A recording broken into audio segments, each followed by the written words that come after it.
నిరంతరం స్తోత్రాలను అత్తర్లో రానయ్యున్న యాశ్వ మెస్సయ్య గారి దివ్యనామంలో మీ అందరికి శుభాలండి. మంచిది పాట విందాం. తండ్రికి మహిమ కలుగునుగాక.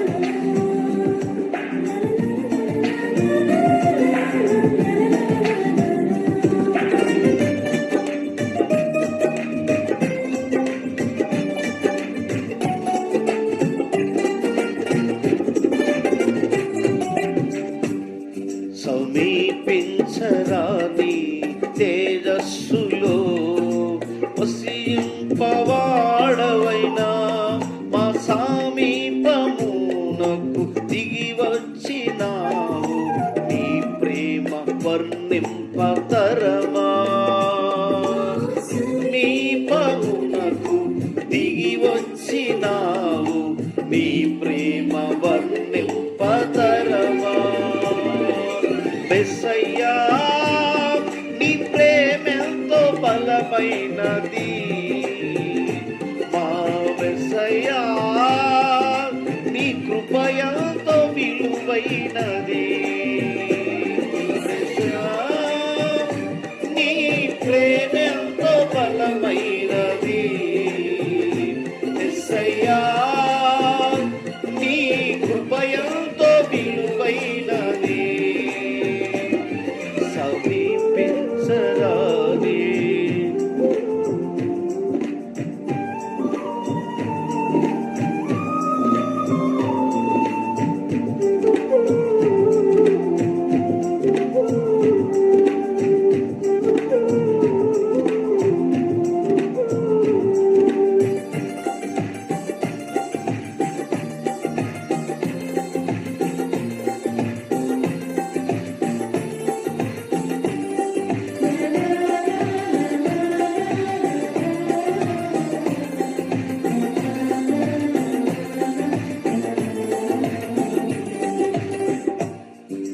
మితిలేని నీ ప్రేమ గతిలేని నన్ను చూసి నా స్థితి మార్చినది. నన్నే స్తుతిగా మార్చినది. మితిలేని నీ ప్రేమ గతిలేని నన్ను చూసి నా స్థితి మార్చినది. నన్నే శృతిగా చేసినది. తులవకు విలువను ఇచ్చినది. తులవకు విలువను ఇచ్చినది. మెస్సయ్యా నీ ప్రేమ ఎంతో బలమైనది. మెస్సయ్యా నీ కృపయంతో విలువైనది. మెస్సయ్యా నీ ప్రేమ ఎంతో బలమైనది. మెస్సయ్యా నీ కృపయంతో విలువైనది.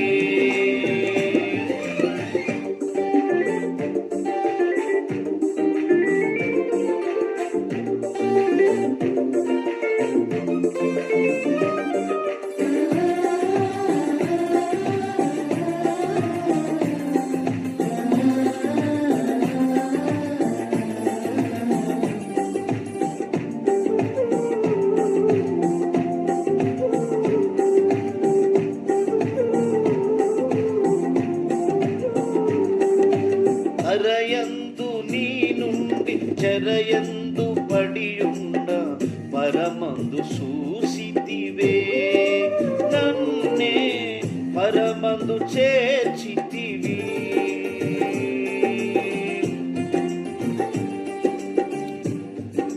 దరయందు నీ నుండి చెరయందు పడియుండ పరమందు చూచితివే.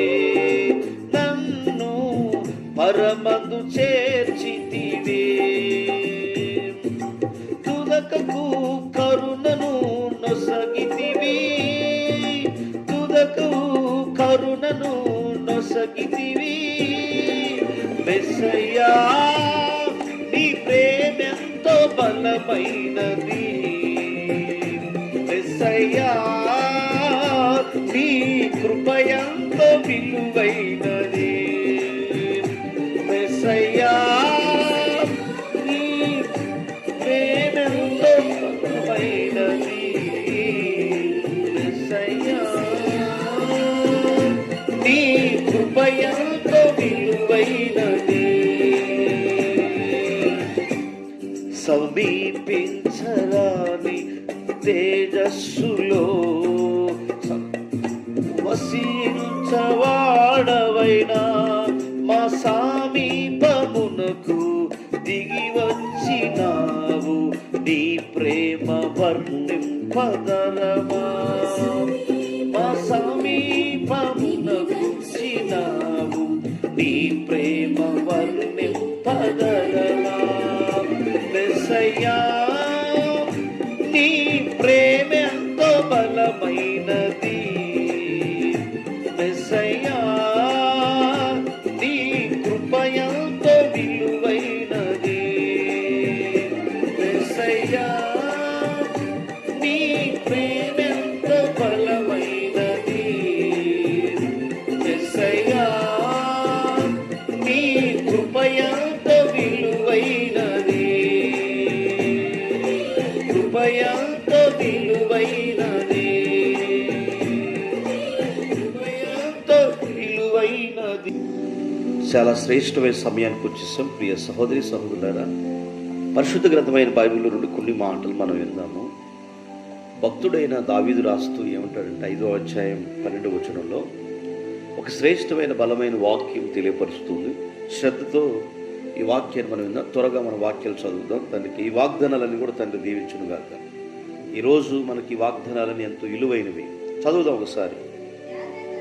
యావే తండ్రి నీతిమంతులను ఆయన ఆశీర్వదించేవాడు. ఎవరిని ఆయన ఎవరిని ఆశీర్వదిస్తాడంటే నీతిమంతులను మాత్రమే ఆశీర్వదిస్తాడని, ఆయన కేడవంతో కప్పుతాడని, నువ్వు వారితో దయతో కరుణిస్తారని తండ్రి చెప్తూ ఉన్నాడు. నీతిమంతులు ఎలా వర్ధిల్లుతారో మనం దాని నీతిమంతుల గురించి, అసలు నీతిమంతులు ఎవరు మనం నేర్చుకుందాం. తండ్రికి మహిమ. 11వ అధ్యాయం సామెతల గ్రంథము సొలొమోను రాస్తూ 11:28లో ఒక ఆశ్చర్యకరమైన ఈ వాగ్దానాన్ని చదువుతాం. నీతిమంతులు శిగురాకు వలె వర్ధిల్లదు. నీతిగా జీవిస్తే శిగురాకు వలె వృద్ధునందుదురు అని ఈ శ్రేష్టమైన వాక్య భాగం తెలియపరుస్తుంది. నీతిగా జీవించే వ్యక్తులకు వారు పచ్చగా వర్ధిల్లుదురని, వారు మంచి కాపు పొందురని చాలా విషయాలు మనకు తెలియపరుస్తూ ఉంది. కాబట్టి కీర్తనలు 37:29లో మరొక వాగ్దానం రాయబడింది. నీతిమంతులు భూమిని స్వతంత్రించుకుందరు. చూసారా, నీతిగా నీ కుటుంబం జీవిస్తే, నీ పిల్లలు నీతిగా జీవిస్తే, నువ్వు నీతిమంతులుగా మనం బ్రతికితేనట భూమినే స్వతంత్రించుకుంటారట. స్వతంత్రించుకొని భూమి మీద ఉన్నతమైన స్థాయిని పొందుతారని రాయబడింది. అదే సామెతల గ్రంథం 10వ అధ్యాయం నిజంగా 27 వాక్యాన్ని చదువుదాం.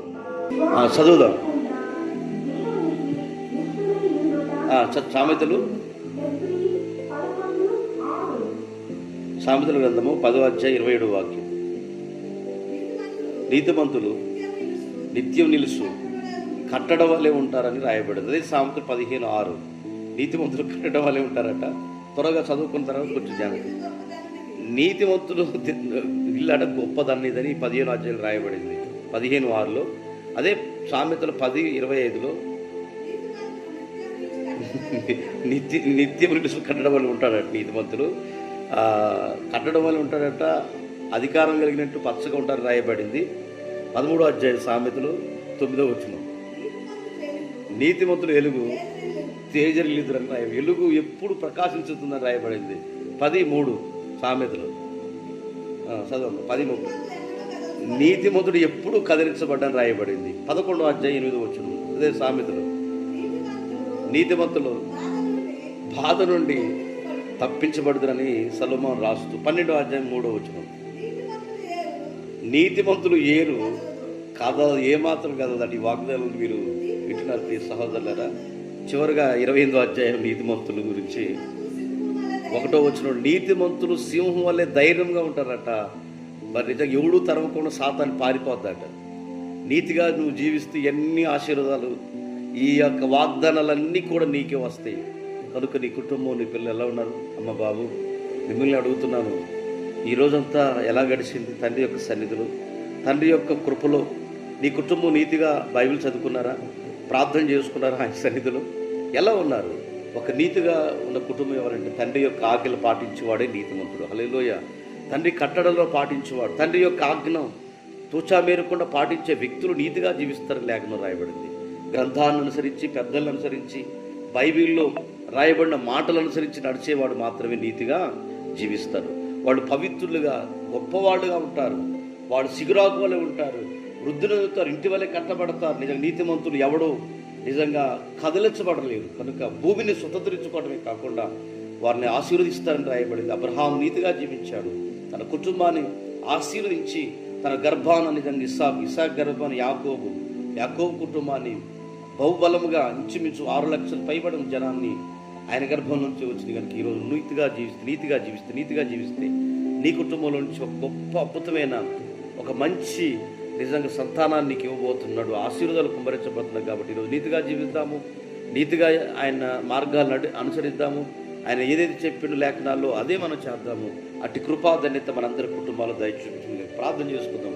కృపగలిగిన తండ్రి, పరిశుద్ధుడా, ఎందరైతే ఈ కార్యక్రమాన్ని వీక్షిస్తున్నారో ఈ రోజంతా వారిని ఆశీర్వదించమని, ఈ దినమంతనైనా నీ రెక్కల చాటును వారిని కప్పమని ప్రార్థన చేస్తూ, నీతిమంతులు సిగురాకు వల్ల వర్ధిల్లుదురు, నీతిమంతులు భూమిని స్వతంత్రించుకుందరు.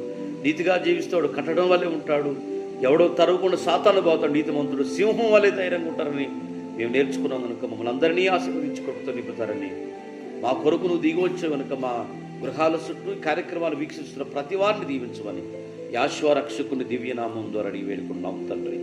ఆమేన్. మీ అందరికీ నా ప్రేమపూర్వకమైన షాలోమ్ అండి. తండ్రి మనందరినీ ఆశీర్వదించునుగాక. ఆమేన్.